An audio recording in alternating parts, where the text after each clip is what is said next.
सुप्रभात बच्चों हम अपना छठा पाठ समुद्र तटाहा को पढ़ रहे थे। उसका हमने अभ्यास भाग अर्थात प्रश्नोत्तर करने प्रारंभ कर दिए थे। हमने प्रश्न संख्या 4 तक के जो प्रश्न हैं उनको समझ लिया, उनके उत्तर लिख लिए। आज हम उससे आगे के प्रश्नों को करेंगे।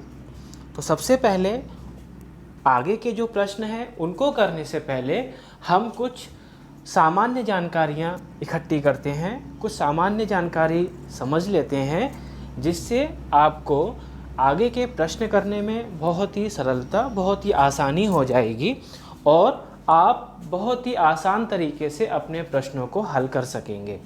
तो आइए सबसे पहले यहाँ पर जो जानकारी दी गई है उसको एक बार ध्यान से पढ़ते हैं। इन्होंने दिया है यहाँ अकारांत पुल्लिंग बालक, आकारांत स्त्रीलिंग बालिका, आकारांत नपुंसकलिंग फल और नकारांत पुल्लिंग राजन शब्दों के विभिन्न विभक्तियों में रूप दिए जा रहे हैं। हमें अकारांत पुल्लिंग बालक शब्द का शब्द रूप यहाँ पर हमें देखना है।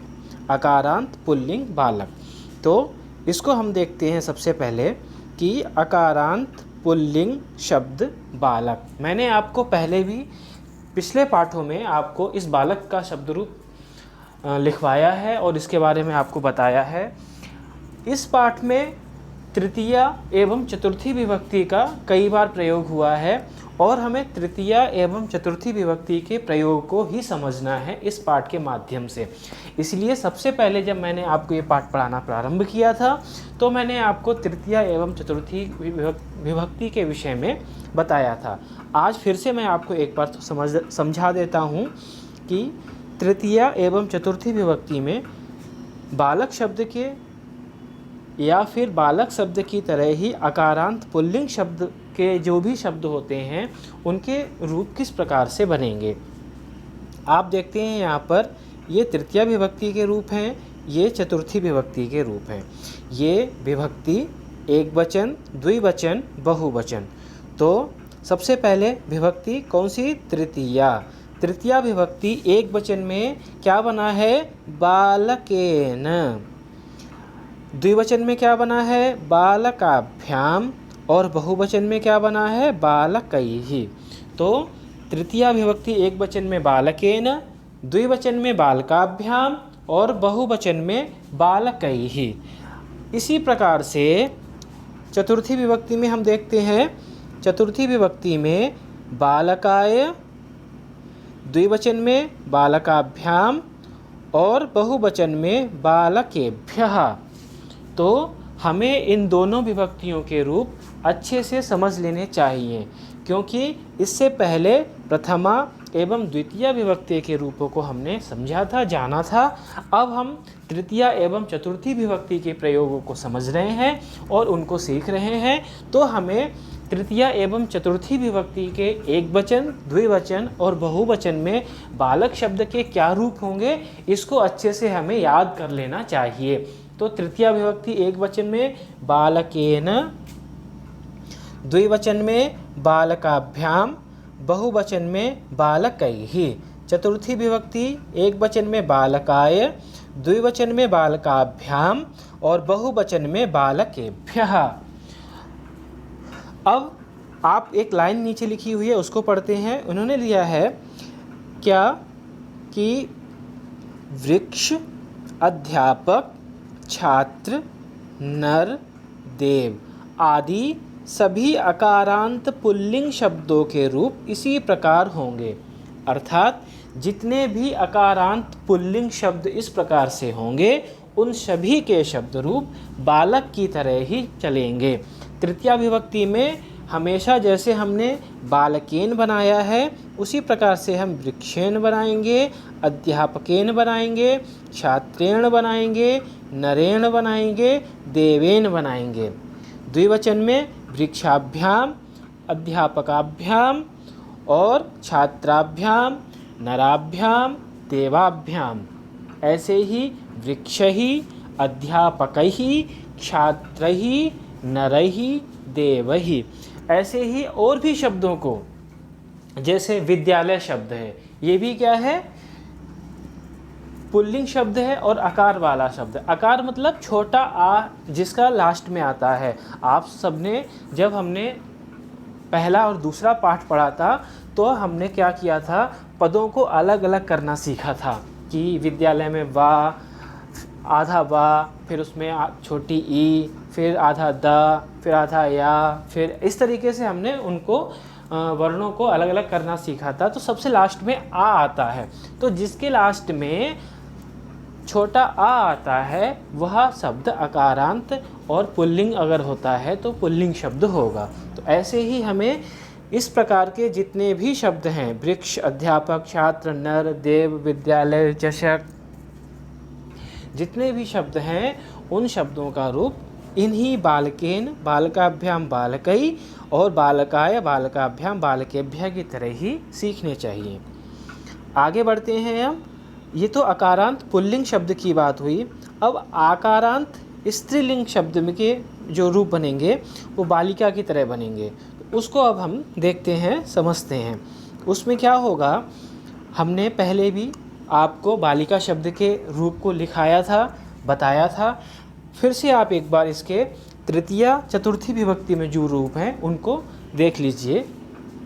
तृतीया विभक्ति एक वचन में बनेगा बालिकया, द्विवचन में बालिकाभ्याम, बहुवचन में बालिकाभिः। अर्थात तृतीया विभक्ति एक वचन में बालिकया, द्विवचन में बालिकाभ्याम, बहुवचन में बालिकाभिः। ऐसे ही चतुर्थी विभक्ति एक वचन में बालिकायै, द्विवचन में बालिकाभ्याम और बहुवचन में बालिकाभ्यः। तो ये आकारांत स्त्रीलिंग शब्द जैसे बालिका। अब बालिका में क्या है, सबसे लास्ट में क्या है बच्चों, उसमें आ सुनाई दे रहा है इसलिए आकारांत है। और बालिका क्या है, स्त्रीलिंग का शब्द है, तो इसलिए हमने उसको आकारांत स्त्रीलिंग शब्द बोला है। तो उसी प्रकार से जिस प्रकार से बालिका के शब्द रूप चल रहे हैं उसी प्रकार से जो और आकारांत स्त्रीलिंग शब्द होंगे जैसे लता, बाला, विद्या आदि सभी आकारांत स्त्रीलिंग शब्दों के रूप भी इसी प्रकार होंगे।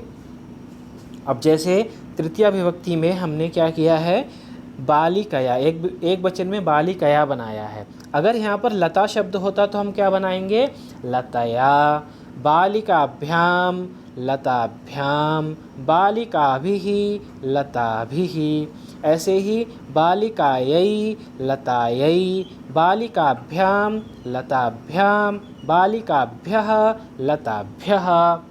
ऐसे ही अगर यहाँ पर विद्या शब्द हो तो हम विद्या शब्द को कैसे बनाएंगे, तृतीया एक वचन में कि विद्या, विद्यया, द्विवचन में विद्याभ्याम, बहुवचन में विद्याभिः।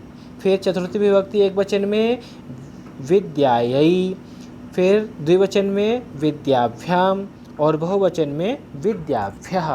तो इस प्रकार से आपको समझ में आया कि अकारांत जो बालक शब्द के रूप हैं वो तृतीया चतुर्थी में क्या बनते हैं, और आकारांत स्त्रीलिंग जो बालिका शब्द है उसके तृतीया विभक्ति और चतुर्थी विभक्ति में क्या रूप बनते हैं, ये समझ में आया। अब हम इससे आगे अपने प्रश्नों को प्रारंभ करेंगे। अब आपको इसी ही प्रकार के प्रश्नों को हल करना है, तो हम प्रश्नों को करना प्रारंभ करते हैं। तो हमने 4 प्रश्न कर लिए थे, आज हमारा ये प्रश्न नंबर 5। प्रश्न नंबर 5 क्या कहता है बच्चों, प्रश्न नंबर 5 कहता है तृतीया विभक्ति प्रयोगेण रिक्त स्थानानि पूरयता। तृतीया विभक्ति प्रयोगेण, तृतीया विभक्ति के प्रयोग के द्वारा रिक्त स्थानानि, रिक्त स्थानों को, खाली स्थानों को पूरयता अर्थात भरो। तो आपको क्या करना है, जो भी खाली स्थान ये दिखाई दे रहे हैं इन खाली स्थानों को भरना है। कैसे भरना है, तृतीया विभक्ति प्रयोगेण, तीसरी विभक्ति जो हमने अभी आकारांत शब्द का और आकारांत शब्द के जो हमने तृतीया विभक्ति के रूप पढ़े हैं उन तृतीया विभक्ति के रूपों के द्वारा ही हमें इनको भरना है। कैसे भरना है, जो ये कोष्ठक में शब्द दिए गए हैं इन शब्दों में तृतीया विभक्ति का प्रयोग करते हुए इन खाली स्थानों को भरना है। चलिए हम भरना शुरू करते हैं। इन्होंने पहला यथा समझाया है। क्या समझाया है? व्योमः मित्रेण सह गच्छति। व्योमः अर्थात व्योम, मित्रेण मित्र के, सह साथ, गच्छति जाता है। तो कोष्ठक में क्या शब्द था, ब्रैकेट में क्या शब्द था? मित्र। तो हमें क्या करना है? मित्र शब्द का तृतीया विभक्ति में प्रयोग क्या बनाया इन्होंने? मित्रेण।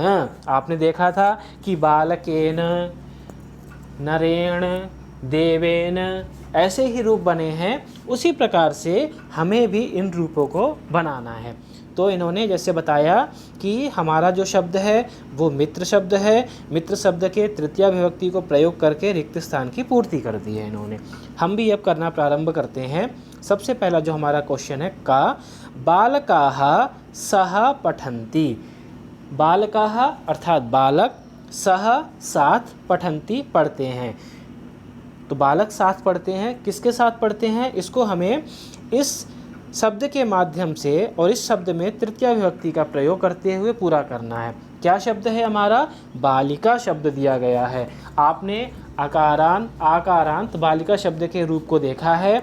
उसके तृतीया विभक्ति बहुवचन में क्या रूप बनेंगे? तो तृतीया विभक्ति एक वचन में बालिकया, द्विवचन में बालिकाभ्याम और बहुवचन में बालिकाभिः। तो यहाँ पर बालिका भी, क्योंकि बालका शब्द भी बहुवचन का है, तो यहाँ भी बालिका भी, बालिका भी तृतीया विभक्ति बहुवचन के शब्द का प्रयोग करते हुए रिक्त स्थान भरना है। अर्थात बालकाः बालक, बालिका भी सह बाल लड़कियों के साथ, पठन्ति पढ़ते हैं। अब खा में कहा तडागः विभाति।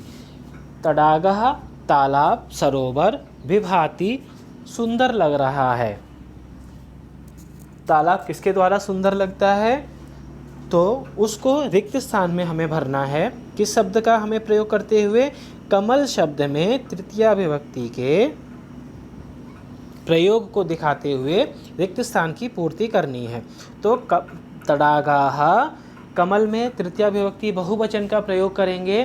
तो हमने देखा था जो अकारांत बालक शब्द तृतीया विभक्ति बहुवचन में क्या रूप बना था?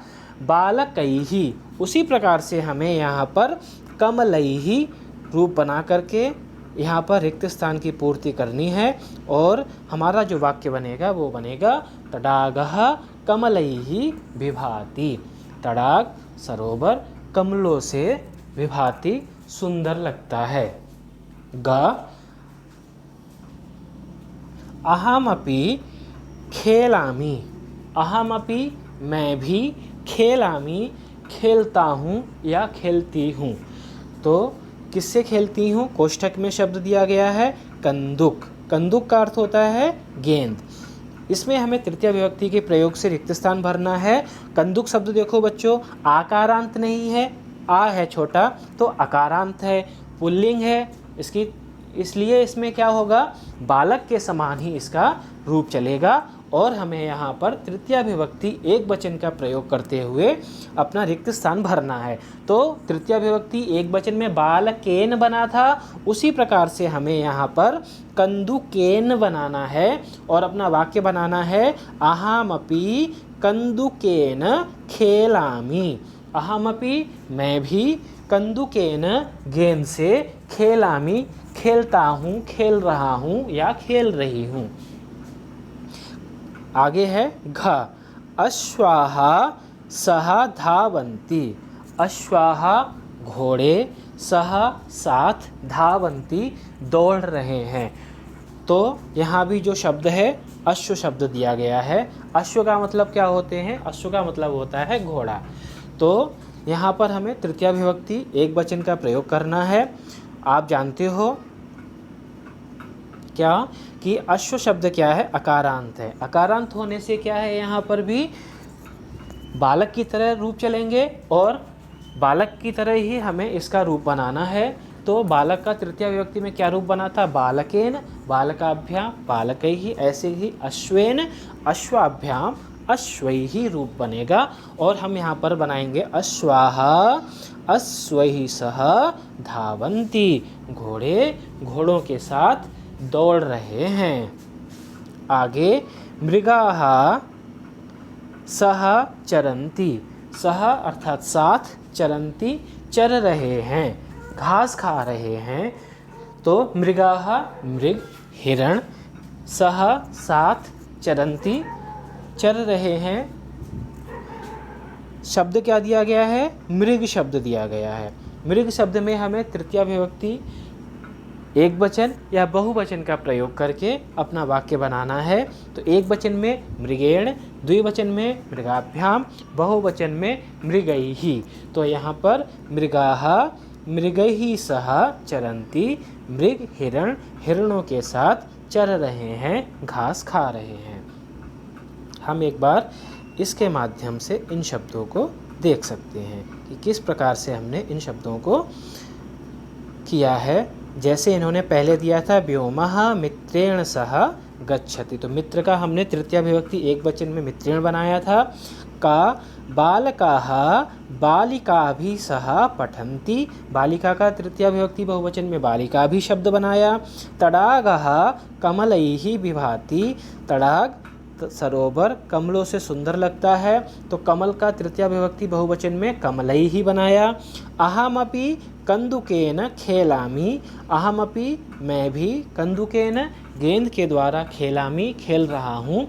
तो कंदुक का तृतीया विभक्ति एक वचन में कंदुकेन बनाया। अश्वाः अश्वैः सह धावन्ति, तो अश्व का तृतीया विभक्ति बहुवचन में अश्वैः, अश्व अश्व के साथ क्या कर रहे हैं? घोड़े घोड़ों के साथ दौड़ रहे हैं। और मृगाः मृगैः सह चरन्ति, मृग का तृतीया विभक्ति बहुवचन में मृगैः रूप बनाया, तो मृगाः मृगैः सह चरन्ति।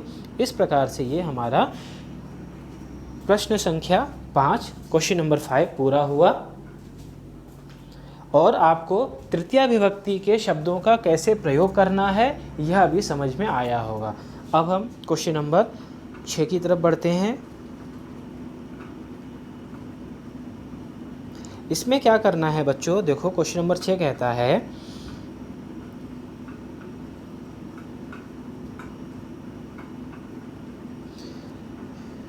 अधोलिखितं वृत्तचित्रं पश्यता। अधोलिखितं अधोलिखित, ये जो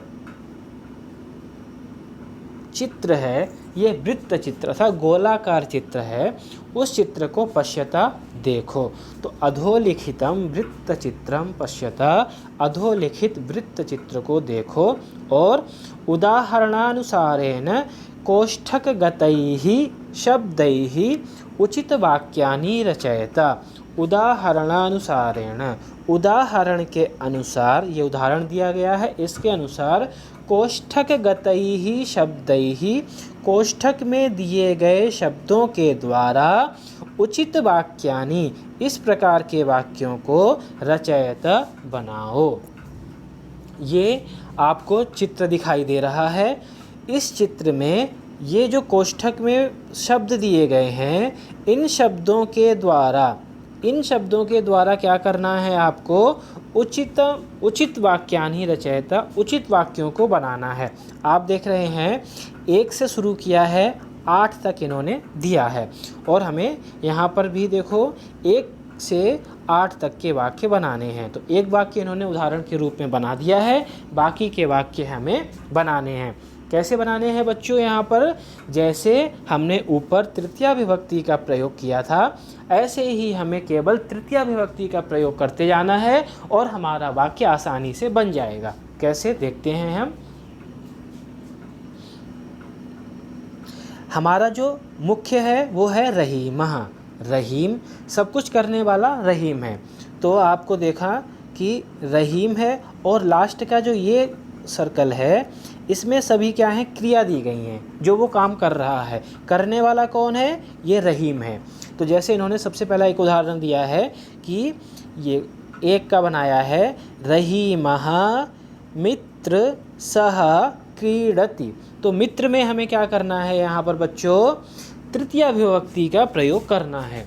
अभी हमने ऊपर सबसे पहले वाक्य बनाया था व्योमः मित्रेण सह क्रीडति, उसी प्रकार से अब हमें यहाँ पर भी क्या करना है, रहीमः मित्र में तृतीय विभक्ति का प्रयोग किया, मित्रेण सह क्रीडति मित्र के साथ खेल रहा है। ऐसे ही अब जल्दी से हमें 2 वाक्य और जो वाक्य हैं वो बना देने हैं। दूसरा क्या बनेगा, रहीमः द्विचक्रिका आपणम गच्छति। रहीमः द्विचक्रिका में हमें तृतीय विभक्ति का प्रयोग करना है। द्विचक्रिका शब्द क्या है, बालिका की तरह है, तो तृतीय विभक्ति एक वचन में क्या बनेगा, द्विचक्रिकया आपणम बाजार गच्छति जा रहा है। तीसरा क्या बनेगा, रहीमः कलम पत्रम लिखति। रहीमा रहीम कलम, कलम में हमें क्या करना है, तृतीय विभक्ति का प्रयोग करना है और फिर आगे का वाक्य बनाना है। तो रहीमा कलम अकारांत है, बालक की तरह बनेगा, तृतीय विभक्ति एक वचन में कलमेन पत्रम पत्र लिखति लिख रहा है। फिर चौथा वाक्य बनेगा रहीमः हस्त कंदुकम क्षिपति। रहीमः हस्त में क्या करना है, तृतीय विभक्ति का प्रयोग करना, जैसे हमने कंदुक कलम में तृतीय विभक्ति का प्रयोग करके कलमेन बनाया, ऐसे ही हस्त में भी तृतीय विभक्ति का प्रयोग करके हस्तेन कंदुकम क्षिपति। कंदुक का अर्थ होता है गेंद, क्षिपति अर्थात फेंक रहा है, तो रहीम हाथ से गेंद फेंकता है। पांचवा वाक्य बनाना है। पांचवा क्या है बच्चों, रहीमः नौका जल विहारम करोति। नौका में क्या करना है, तृतीय विभक्ति का प्रयोग करना है, तो रहीमः नौका का तृतीय विभक्ति एक वचन में क्या रूप बनेगा, जैसे हमने ऊपर बालिका बनाया था, तृतीय विभक्ति एक वचन में बालिकया, ऐसे ही यहाँ पर हमें नौकया जल विहारम करोति जल विहार करता है। आगे एक छठा वाक्य क्या बनेगा, रहीमः चषक जलम पिबति। तो रहीमः रहीम चषक, चषक शब्द में हमें तृतीय विभक्ति एक वचन का प्रयोग करते हुए क्या बनेगा बच्चों, जैसे हमने हस्त में बनाया था कलम में, हस्तेन कलमेन मित्रेण बालकेन, ऐसे ही यहाँ पर चषकेन जलम पिबति। आगे तूलिका चित्रम रचयति। तूलिका ब्रश के द्वारा चित्रम चित्र रचयति बना रहा है, तो तूलिका में हमें क्या करना है, तृतीय विभक्ति का प्रयोग करना है, तो रहीमा तूलिकया चित्रम रचयति। रहीम तूलिका के द्वारा ब्रश के द्वारा चित्र बना रहा है।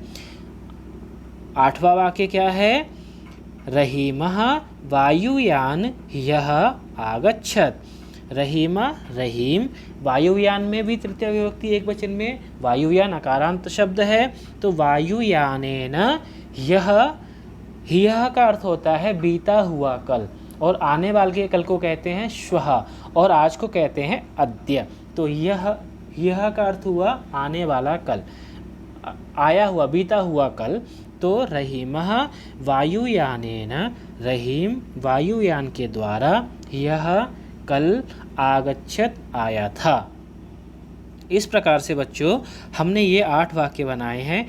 आप देख सकते हो कि कैसे हमने ये वाक्य बनाए थे। आप देखो ये हमारा चित्र है और ये हमने वाक्य बनाए हैं। क्या क्या वाक्य बने थे, पहला रहीमः मित्रेण सह क्रीडति। रहीम मित्र के साथ खेलता है। रहीमः द्विचक्रिकया आपणम गच्छति। रहीम द्विचक्रिका से बाजार जाता है। रहीमः कलमेन पत्रम लिखति। रहीम कलम के द्वारा पत्र लिखता है। रहीमः हस्तेन कंदुकम क्षिपति। रहीम हाथ से गेंद को फेंकता है। रहीमः नौकया जल विहारम करोति। रहीम नौका से जल विहार करता है। रहीमा चषकेन जलम पिबति। रहीम चषक अर्थात गिलास के द्वारा जलम पिबति जल पीता है, पानी पीता है। रहीमः तूलिकया चित्रम रचयति। रहीम तूलिका से ब्रश से चित्र बनाता है। रहीमः वायुयानेन ह्यः आगच्छत्। रहीम वायुयान के द्वारा ह्यः कल आगच्छत आया था। आपको समझ में आया होगा। ये हमारा मुख्य शब्द है रहीम। इन शब्दों में हमें क्या करना है, सभी शब्दों में तृतीया विभक्ति के प्रयोग के द्वारा और इन वाक्यों को फिर हमें बनाना था। इस प्रकार से हमने ये वाक्य बना लिए। इसमें भी हमने तृतीया विभक्ति के प्रयोग को समझा और आपको तृतीया विभक्ति के प्रयोग का बहुत ही अच्छी तरीके से उदाहरण के अनुसार इसको समझा दिया गया है। अब हम आगे क्वेश्चन की तरफ बढ़ते हैं। क्वेश्चन नंबर 7 है। क्वेश्चन नंबर 7 कहता है कि कोष्ठकात् उचित पद प्रयोगेण रिक्त स्थानानि पूरयत। बहुत सरल प्रश्न है।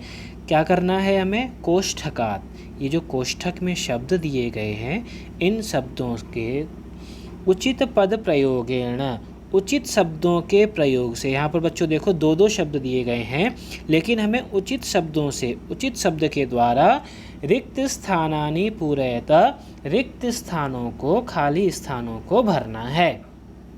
तो यहाँ पर बच्चों इस जो ये क्वेश्चन है, ये जो प्रश्न है, इसमें क्या है, चतुर्थी विभक्ति का प्रयोग दिखाया गया है, चतुर्थी विभक्ति का प्रयोग समझाया गया है कि चतुर्थी विभक्ति के प्रयोग के द्वारा हमें वाक्यों को बनाना है। चतुर्थी विभक्ति में कैसे वाक्य बनते हैं, आपने देखा कि बालक में हमने क्या बनाया था, बालकाय, बालकाय, बालकाभ्याम और बालकेभ्यः, ये चतुर्थी विभक्ति में हमने प्रयोग बनाया था। फिर से आप देखो, बालकाय, बालकाभ्याम, बालकेभ्यः, ऐसे ही हमने अगर वृक्ष में बनाना है चतुर्थी विभक्ति में तो वृक्षाय, वृक्षाभ्याम, वृक्षेभ्यः, अध्यापकाय, अध्यापकाभ्याम, अध्यापकेभ्यः, नराय, नराभ्याम, नरेभ्यः, देवाय, देवाभ्याम, देवेभ्यः।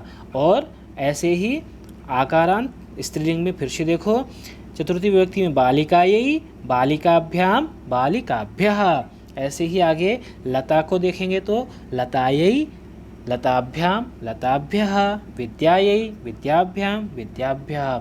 ऐसे ही हमें चतुर्थी विभक्ति के प्रयोग से इन प्रश्नों को समझना है, इनको रिक्त स्थानों को भरना है। यहाँ पर शब्द बने हुए दिए गए हैं, इन शब्दों में उचित शब्द है, उन शब्दों के द्वारा हमें रिक्त स्थानों को भरना है। आइए भरते हैं। का धनिकः धनम ददाति। का कहता है धनिकः, धनी जो पैसे वाले व्यक्ति है वो धनम ददाति, धन देता है। किसको देता है, निर्धनम, निर्धनाय। तो यहाँ पर इन दोनों शब्दों में से हमें उचित शब्द के द्वारा, उचित पद के द्वारा रिक्त स्थान भरना है। तो चतुर्थी विभक्ति में क्या बनेगा बच्चों, हमने देखा बालकाय बना था, तो उसी प्रकार से निर्धन का हम क्या बनाएंगे चतुर्थी विभक्ति में, निर्धनाय। तो हमारा जो उचित शब्द है वो क्या होगा, निर्धनाय। हम इसको निर्धनाय को यहाँ पर भरेंगे तो हमारा वाक्य बनेगा धनिकः निर्धनाय धनम ददाति। धनिकः जो धनी व्यक्ति हैं वो निर्धनाय, निर्धन को, गरीब को धनम, धन ददाति देता है। आगे ख, बालः विद्यालयं गच्छति। बालः बालक, विद्यालयं विद्यालय को, गच्छति जाता है। तो यहाँ पर भी देखो दो शब्द हैं, पठनाय, पठनेन। चतुर्थी विभक्ति में क्या बनेगा बच्चों, पठन शब्द का चतुर्थी विभक्ति में हमने ऊपर निर्धनाय बनाया, जैसे हमने बालकाय बनाया, जैसे हमने विद्यालयाय बनाया, जैसे हमने देवाय बनाया, ऐसे ही यहाँ पर पठनाय जो शब्द है उचित शब्द है, वहाँ पर हमें रिक्त स्थान में भरना है। तो बालः पठनाय विद्यालयं गच्छति। बालक पढ़ने के लिए विद्यालय जाता है। ग, सज्जनाः जीवन्ति। सज्जन, साधु पुरुष, संत पुरुष, महापुरुष, जीवन्ति जिंदा रहते हैं। किस लिए जिंदा रहते हैं, तो दो शब्द हैं, परोपकारम, परोपकाराय। चतुर्थी विभक्ति में परोपकार शब्द का क्या रूप बनेगा, परोपकाराय, परोपकाराभ्याम, परोपकारेभ्यः। तो यहाँ पर क्या शब्द बनेगा, परोपकाराय। तो शब्द बनेगा, हमारा वाक्य बनेगा सज्जनाः परोपकाराय जीवन्ति। सज्जन पुरुष परोपकार के लिए जिंदा रहते हैं। घ प्रधानाचार्यः पारितोषिकं यच्छति। प्रधानाचार्य महोदय पारितोषिकम, पारितोषिका मतलब उपहार, पुरस्कार, यच्छति देते हैं। तो किसको देते हैं? छात्राणाम छात्रेभ्यः। छात्र, यहाँ पर दो शब्द हैं, छात्राणाम छात्रेभ्यः। तो सही शब्द क्या है?